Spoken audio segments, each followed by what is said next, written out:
Good morning. Agartha. Agartha. The fictional world within our world. Hollow Earth. Civilization. Agartha. I'd imagine the concept of that would be a lot like Matrix Revolutions, where they had to bury themselves in the ground, in the earth, didn't they? And they came in with their ships through the holes, through the channels to get in. But the enemy was, because the end, didn't they? This is it's they're digging their way through. They'll be through soon. So they were underground. Now, what was their city called? It was something biblical. Zion.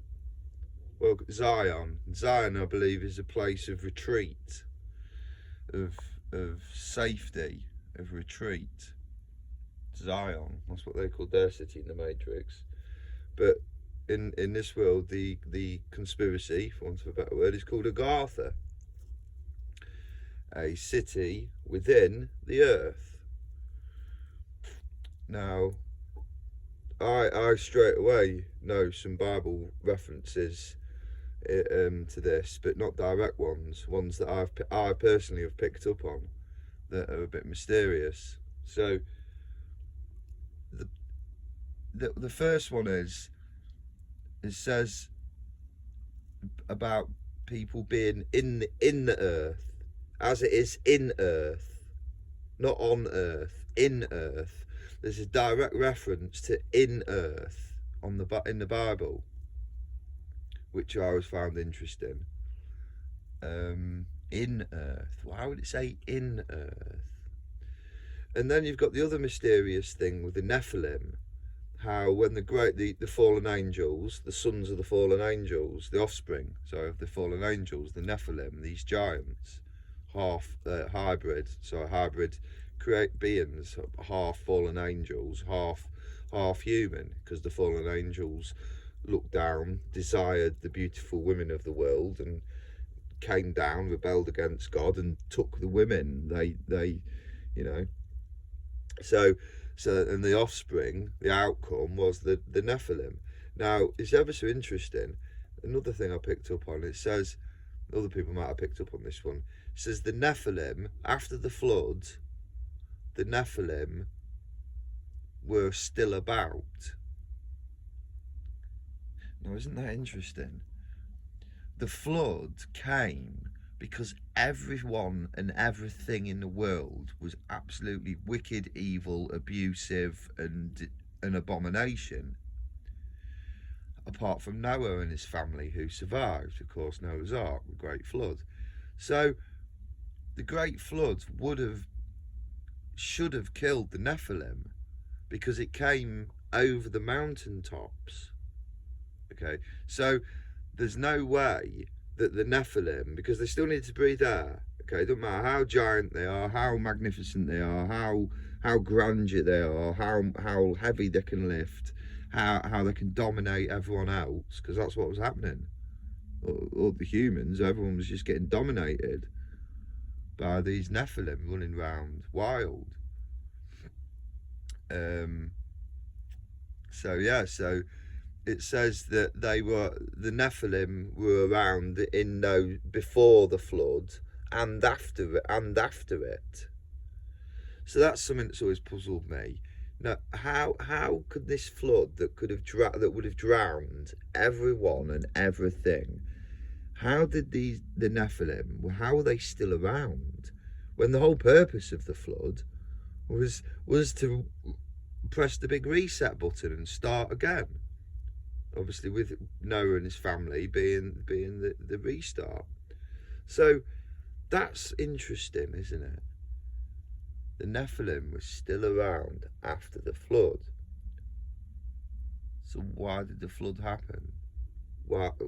Jehovah the Almighty, he's a God who, when he removes his enemies and he does things something like this, a clean sweep, a complete bleach down, he removes everything. There's many analogies, and I've spoken of it many times before, of people in the Bible, in these stories, grinding the enemy and their statues, their idols, everything they represent, grinding them into dust so that there's not one trace of their impurity left. Now, to leave Nephilim somehow, I mean, were they good swimmers for 40 days and 40 nights until the water subsided? You know, they were strong. But did they build their own little ark? You know, did they? They would have been clever as well, you see. That's why they were dominating the earth. They had the intelligence, super intelligence, and the super strength. That's probably where all these false gods come from in the past, where like say tribes of Indians and stuff like that. The Nephilim have been around, are still around, according to the Bible. After the flood, they're still around. So that if they had super technology, they could essentially be the UFOs that, and back in the day, they could have seen a group of Indians, you know, nipped down in their UFO, told them that they're God, and these Indians are going to believe they're God, aren't they? They've just come down in a UFO with superpowers. So that's why, that could explain why, if the Nephilim did have some sort of technology and they were whizzing all over the world in these little UFOs, that would explain why in that picture from back in the day there's a little UFO been painted in the corner and a guy on a cliff looking up in puzzlement. That's a real old picture. That would explain why the Egyptian hieroglyphics have what seems to be like a UFO on there, and also what looks like a futuristic helicopter, even by this day standard. And a light bulb, a huge light bulb with a wire, with a cable leading off it, and a guy struggling to hold one end of it. You know, that's not a bit of stone, is it? Whatever that hieroglyphics represents. That's some sort of energy device, free energy or illumination. And that would also go along with most of these places in Egypt that are real tight. They haven't got any burn marks on the ceiling. So it's pitch black. They've slid somehow massive black granite blocks in there. And there's no burn marks on the ceiling. So they did it all in the pitch black. What? No. They had some sort of free energy or electric that were able to move the blocks and also generate the light to see what they were doing. It's quite simple. It really is simple. The pyramids are big energy stations, okay? The vibration of the universe that Nikola Tesla was talking about, the vibration of the universe and the earth. The earth naturally resonates at vibration 432 hertz. So calculate that, put the pyramid exactly in the right spot where it is, under the right stars, aligned. You fill the bottom with mercury, which generates electricity when it moves. Now you need to create movement. So what you do is you put that metal thing in the top of the pyramid where the box is, where it's been snapped off at the side, where they say it's a tomb. It's not a tomb or anything, or coffin. It's not that. The box is snapped off, the granite box, because it's had the metal thing on there that is resonating with the Earth's natural frequency from above and below, and it's creating a vibration which is getting amplified, getting sent down the shape of the pyramid, through all the tubes, through the actual shape of the pyramid, which is a natural amplifier, isn't it? As it goes down, it's getting larger, the area is getting larger. That's why in the pyramid you've got that weird step formation on the ceiling as you're going up that chamber, that main chamber, because it's stepped on the ceiling for the vibration. That's why the outside of the pyramid is stepped. And I also speculate they would have had some sort of electrical conductor on the front, which is why the surface of the pyramid has been completely removed. And the tip of the pyramid on the outside would have been, I would imagine, especially special. It would have had definitely some sort of vibrational amplifier that helps receive it, and therefore force the vibration, amplify it down the pyramid, get the mercury moving. It generates on the outside covering of the pyramid that's clearly been removed, the outcase and stones, and then you've got free electricity. That's why you had a hieroglyphic of a huge light bulb with a guy holding it and a huge cable that everyone says is just normal for Egyptian. Oh yeah, everyone walks around with huge light bulbs and cables. And another thing, can someone please address it? Why has every Egyptian got a horseshoe in their hand? It's for vibration. Not every Egyptian was a horseshoe repair attendant. Every Egyptian, the high power one, they always have a horseshoe in their hand. It's something to do with vibration. We vibrate, the earth vibrates.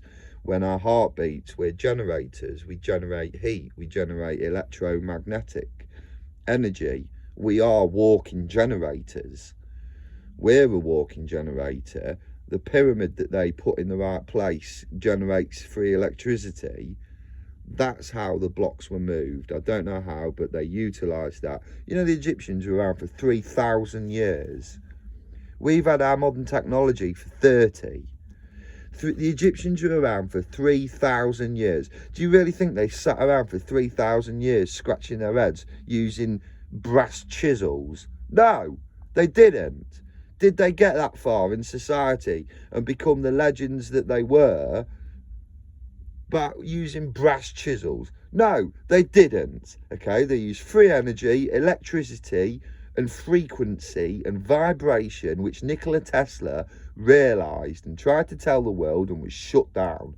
And that's why he died with penniless and with no fame. That's why we're not taught about him in school. He used to talk about the key to the universe. At the time, if everyone had listened to him, he would have been the key to the universe. We could have had the universe. We could have had free electricity through the ether that he talked about that surrounds the earth.